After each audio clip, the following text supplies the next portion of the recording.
Ребята, всем привет, доброе утро. У нас 10:07. Ничего не показывает. Прикиньте. Поехали мы с вами на Манхэттен по делам. И что-нибудь поснимаю для вас. И как вы видите, я одна в метро. Всем привет! Ждем. Прям под носом ушел, представляете? Вот прям сейчас только что грель. Не дошла маленько. Прям вот даже не на минуту, на секунду, долю секунды опоздала. Но ничего, они тут вроде по идее должны быстро ходить. Ждем следующий. И едем, у нас сегодня одна встреча. И потом что-нибудь придумаю, куда нам что пойти поснимать. А то давно уже ничего не снимала для вас. Забуримся в какое-нибудь место туристическое, интересное, да?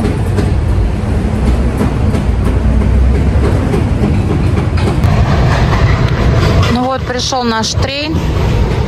Видите, утром как хорошо, никого нету. Вагоны полупустые.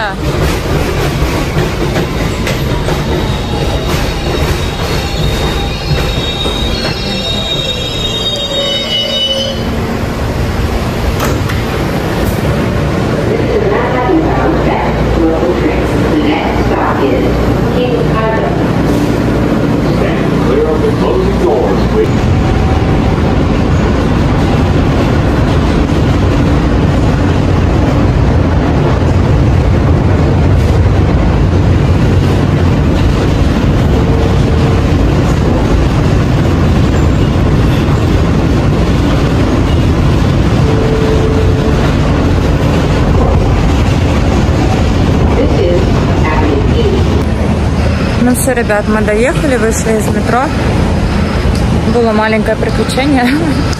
Зашел такой человек, которых я здесь опасаюсь. Ну, доехали нормально, все. Сейчас мы в центре. Дойду до кофейни и маленько поснимаю вам. Все-таки такая маленькая другая обстановка, нежели на нашем Бруклине. На нашем, да, уже.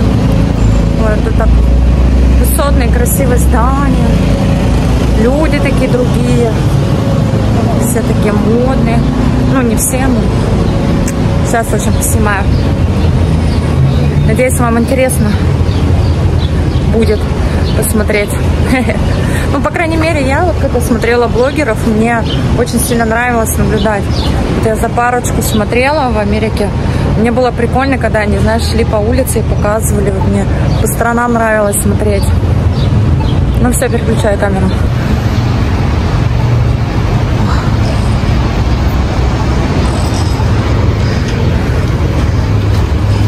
Вот как доехала. Тут не закрываю микрофон. Доехала, не умерла, слава богу.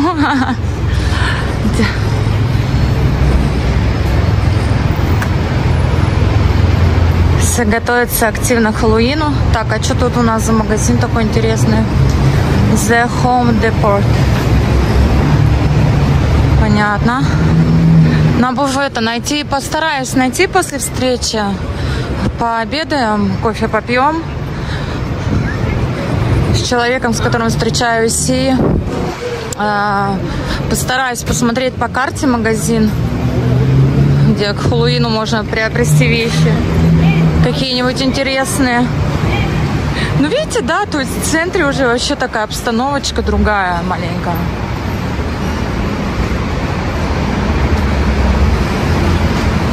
Всякие там кафешечки. Уютненький, да? Посреди улицы. Ну, то есть тротуар они херак ставят. О, тут капусту кто высадил, прикиньте. Вот, видите, как здесь. Бас, просто несколько столиков. И мне еще тут нравится, знаете, обратила внимание, тут все здания. Ну, сейчас пройдем, скажу. Они вот как-то вот глубокие. Я, может быть, и внимания не обращала. Или правда, как бы, ну, в других странах по-другому. Вот тут они узкие в ширину, но глубокие в длину. Вот что дома, да. Смотришь, вроде маленький такой фасад, узкий. А они прям в глубину. О. Красота. Не нравятся мне вот эти вот тележечки, вот такие машинки с уличной едой. Так, ну все. Что нам там? Короче, сейчас, ребят, посмотрю карту. Вот тут сквер какой-то, скверчик. И вернусь к вам. Пока не понимаю, куда мне идти. Все, разобралась. Вот с той стороны у нас кафешка, куда мы направились. И, вот, смотрите, хочу на такую же экскурсию поехать, на таком басе.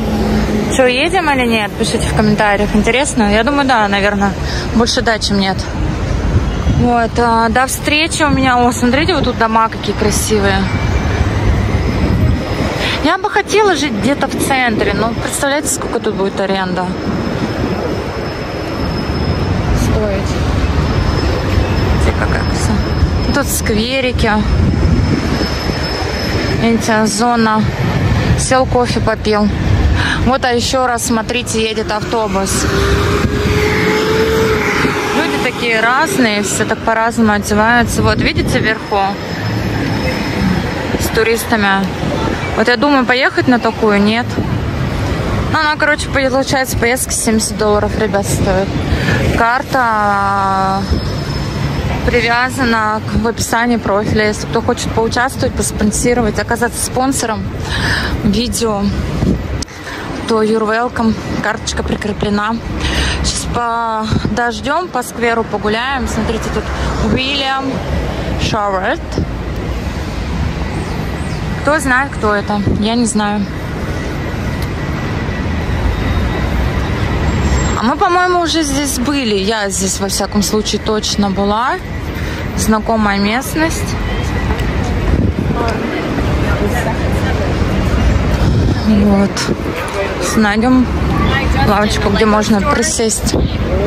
Там, получается, это кафешки. Вон там машина стоит. Ну это Италия. Ну нам, кстати, вот и надо. В это кафе. Поэтому сейчас мы зайдем в парк и маленько посидим. Посмотрю по карте, что можно еще для вас снять. Куда сходить. Вот. И вернусь к вам. Все, ребята, отключаюсь. До скорой встречи. До скорой встречи. Так, ну все. Покурили мы в парке. Нам подошли и сказали, что курить нельзя. Но вышли, короче, и там увидели, первый раз увидела здесь, у парка Пепельница.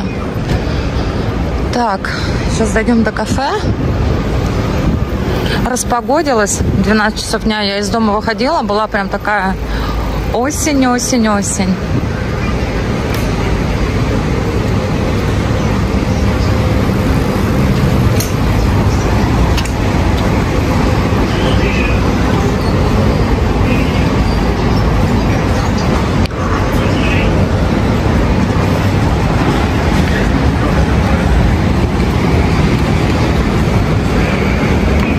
Прикольно, да, что сделано вот такие зоны. Смотрите, стульчики интересные. Можешь подойти, сесть, посидеть. Так, наше кафе чуть дальше находится. Я написала девочке, с которой встречаюсь.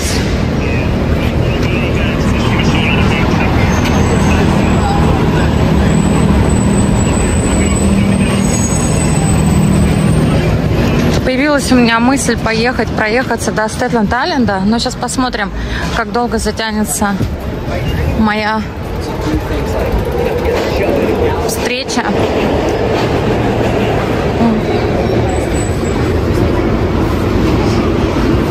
И, да, вот сюда нам.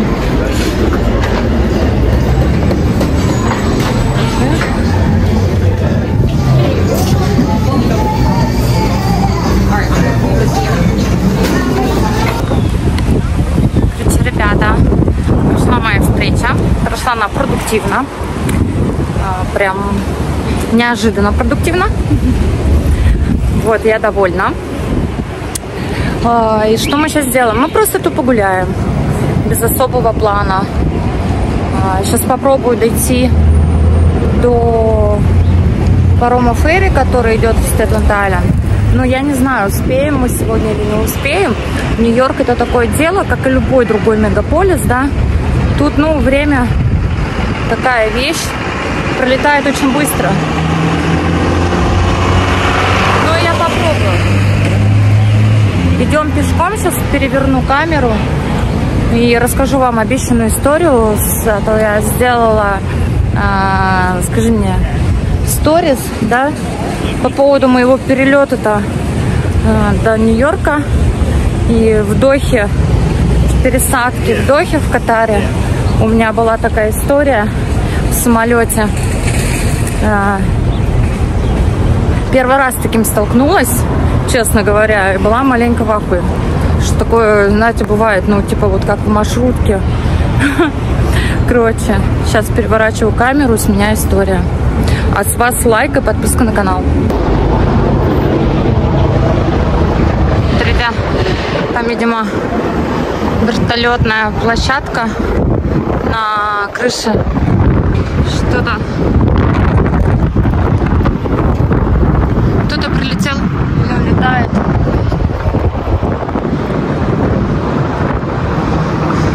Я, конечно, не знаю, я подожду светофор. Или не подожду.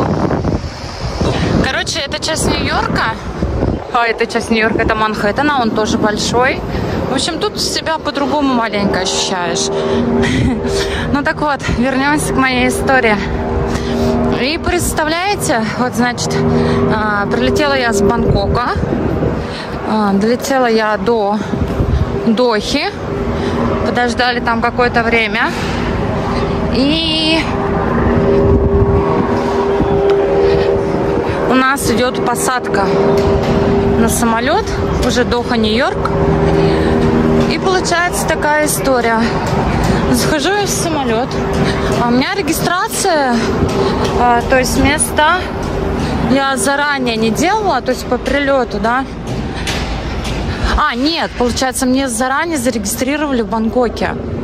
На вылет уже из Дохи. Так, сейчас я тут... Смотрите, какие домики классные вот эти, да? Офигенно. Вот эти вот. Вот эти вот. Вот эти вот. Hello. Меня сфотографировали. Так, сейчас посмотрим, куда идти. Еще раз отключусь и переподключусь. Вот, и значит, заходим мы в самолет, у нас начинается посадка, и у меня, получается, в самом хвосту места. А я еще перед этим в зале ожидания познакомилась тоже с русскоговорящими, которые летели как туристы в Нью-Йорк.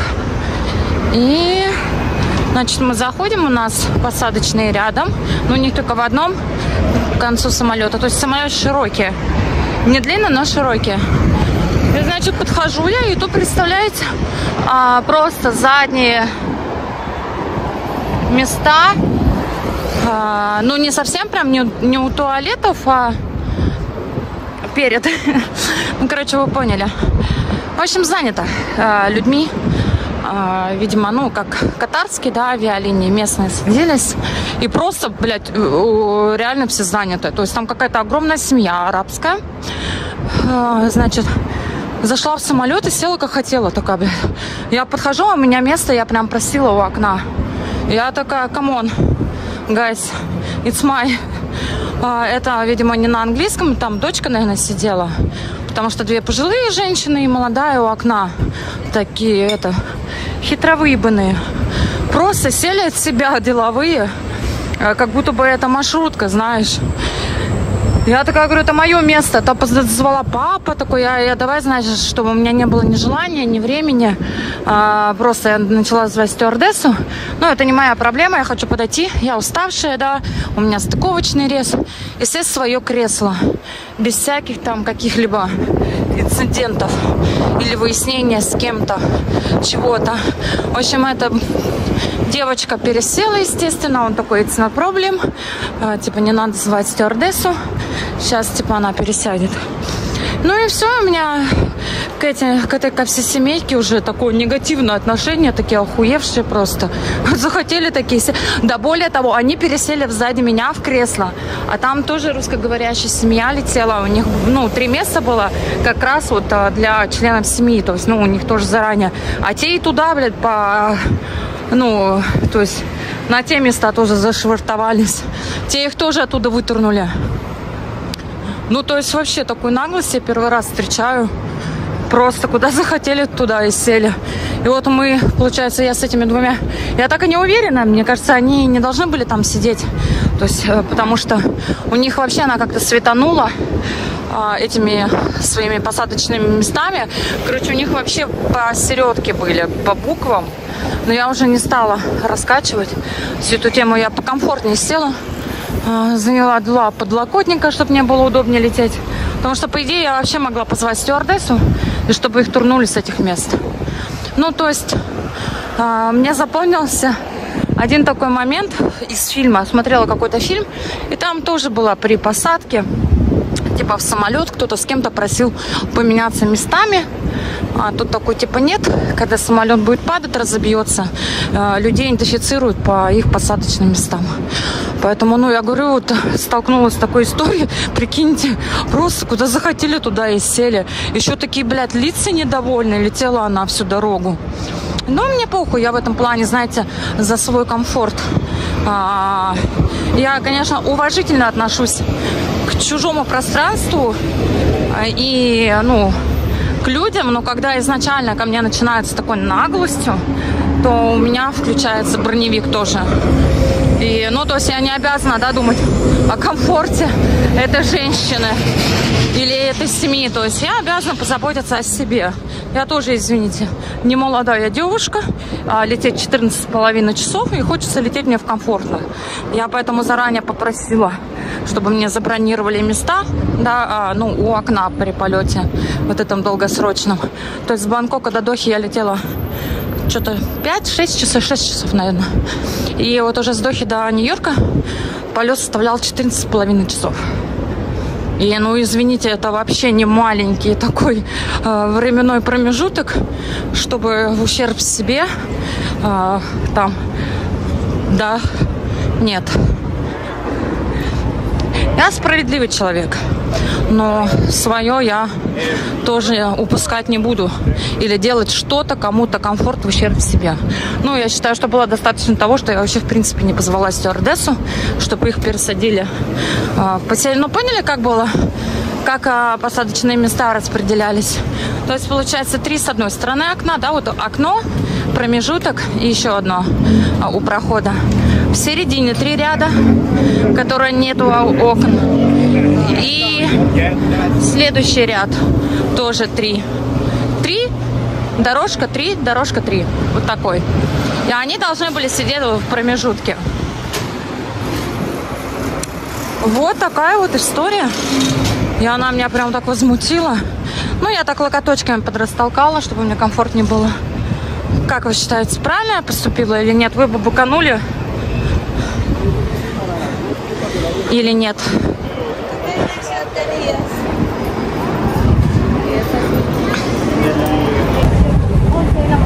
Я из дома-то выходила рано, было пасмурно, и дождик шел, и такой прохладно было, прям осень. А сейчас после 12 распогодилось, и я, смотрите, как одета. Люди тут ходят в шортах, в футболках, а я такая в пальто. Утром реально было холодно. Прям даже не прохладно, а холодно, что я думала, блядь, шарф, может быть, еще даже на шею взять. А сейчас иду такая, типа, люди в футболках, а я в пальто. Ничего, зато сейчас это вечером будет прохладно. Кто в футболках, тот замерзнет. Но зато сразу видно, кто во сколько из дома вышел. Кто утром, кто-то одет вот так вот потеплее, в куртках, ветровках, в пальто, как я. А кто после обеда, когда уже распогодилось. Сразу видно, кто во сколько встает по одежде. Если человек одет вот так вот, как я, то, значит, человек вышел утром рано из дома. Ну что, ребята, всеми правдами и неправдами меня резко начала жать обувь, натирать. Все-таки надо себе потратиться, купить комфортную обувь. Вот мы на бесплатном пароме до Стейтен-Айленда. Вот люди выходят сюда. Вот он сам этот как Рич вокзал, да? И очень большой такой паромчик. Люди загружаются, людей тоже много. Внутри места. 1-й, 2-й этаж. И вот здесь сейчас мы будем отходить. Вот он, Бруклинский мост. Видим, да? И будем проплывать мимо статуи Свободы. Для этого, собственно говоря, и затеивалось все это наше путешествие для того, чтобы посмотреть статую Свободы.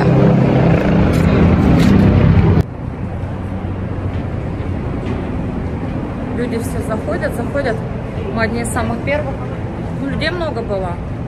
Очередь такая, как муравейник. Двигается. Ну, вроде по времени он идет 25 минут. Постоим.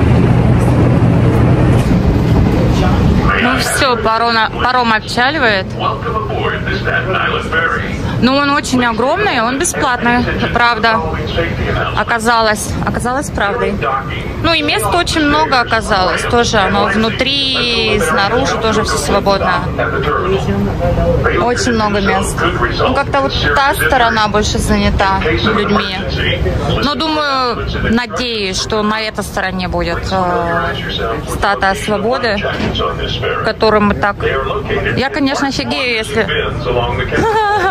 Она будет по той стороне. Но зато скатались.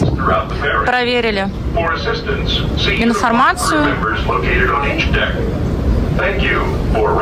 Бесплатное или платное это все дело. Есть, конечно, платные, но мы вот этим лайфхаком из интернета типа и оказалось верной. Смотрите, какая красота.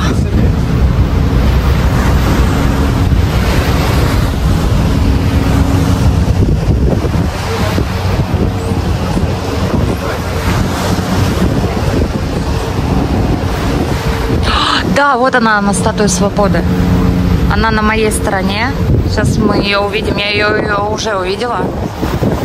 Будем мимо нее проходить, проплывать, да как. Вот она, получается, Манхэттен наш, ваш. И вот она, статуя Свободы. Сейчас будем ближе проходить. Вот она, видите?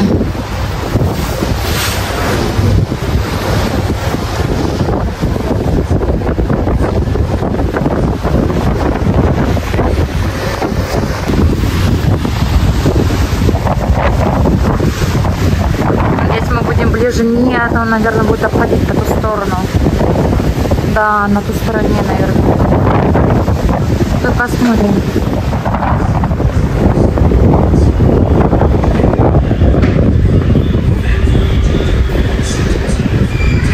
Да, по той стороне сейчас мы.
чем-то похожи на бапуры турецкие, только маленько побольше.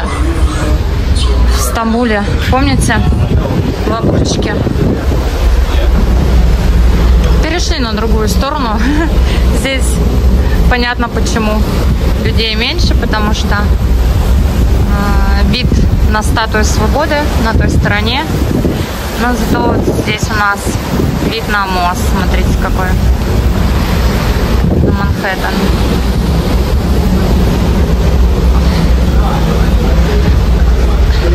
Ну и все, сейчас доедем и обратно, в обратную сторону. Все ради вас. Надо обувь поменять, видите, хотя я здесь уже наклеила вот эти штучки. Но так как подошва тяжелая и ходишь, оно завязывает. Прям еле дошла. Я по дороге смотрела какие-нибудь Nike, магазин Найков или Adidas, ничего такого не нашла. Я бы зашла, купила. Ребята, скидываемся мне на обувь.